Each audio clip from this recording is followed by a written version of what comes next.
Hello दोस्तों, नमस्ते। हम रीता रानी, मेरे यूट्यूब चैनल पे आप लोग को स्वागत है।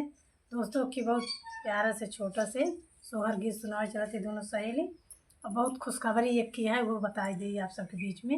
हमारे बड़का भैया के नातिन भैया है, बड़की भौजी को नातिन भाई में, बड़का भैया को नातिन भाई में। उससे खुशखबरी सोहर सुनाए जाते हैं। हम सब अपने घरे है। अब माइके से फ़ोन आए रहा, बड़का भाई मेरे फ़ोन करे रहे हैं कि सोहर दोनों सहेली गाय के सुनाई देंगी। बहुत नातिन भाई है। उस खुशखबरी में कमेंट में ज़रूर लिख के बताइए दोस्तों, और लिख के ऐसे बताए दें ना कि बड़का भैया भौजी मेरा खूब खर्चा करें, खूब नेक चार दें। बहुत पैसा वाली पार्टी है दोस्तों, का ध्यान दें। कमेंट में ज़रूर बताइए। वही मामा 2-4 रुपये मिल जाए।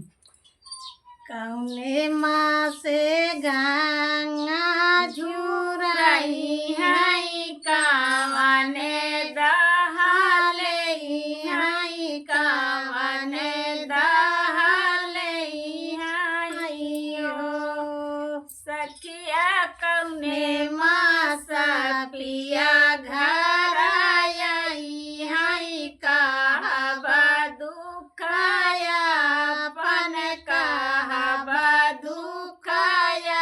अपन कौने माँ से सारा जूझू रही है, कवने दहाले है, कवने दहाले है हो सखिया। कौने माँ से पिया मोरा आई है, कहबा दुखाया अपन, कहबा दुखाया अपना हो सखिया। कौने माँ से पिया मोरा आई है, कहबा दुखाया अपन, कहबा दुखाया अपना हो। जेठ मासा सारा जूझू रही है, साढ़ा दहाले है, साढ़ा दहाले आई हो सखिया।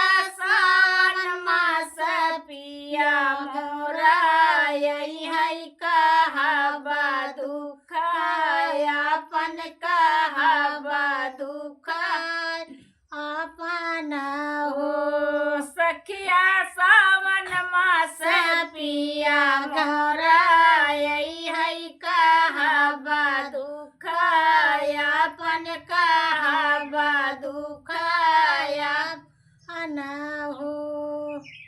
आषाढ़े मास सामा जेठ मास सारा जूझू रही है, साढ़ा दहाले है, साढ़ा दहाले आई हो सखिया। सावन मास पिया घर आई है, कहबा दुखाया अपन, कहबा दुखाया अपना हो।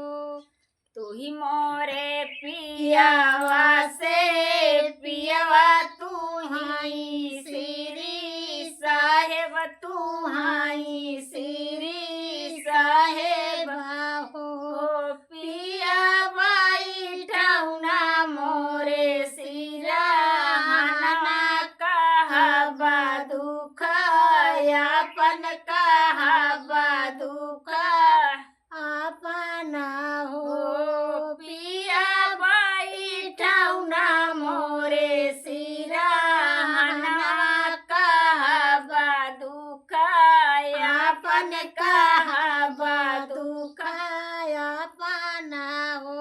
पनिया भरा ना गाए पाना, घटवा सखिया बोली बोलाई, सखिया बोली बोलाई हो पिया गाना परोसिन ताना मारई बाझिनिया, बोलावई बाझिनी कही बोलावई हो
ही ले पौबू तबाही तू ही पौबू तू ही मोरी रानिया यहाँ से से रनिया रनिया तू तू हाई हाई ठाकुराइन तू हाई ठाकुराइनी हो रनिया नावाता मिली है उधारता तेला बेओ हारता तेला बेओ हराई हो रनिया को किया ना मिली है उधार जबाही विधि दे है तबाही तू ही पौबू तबाही तू ही पौबू कौन मास सारा जूझू रही है कावन दहाले है कावन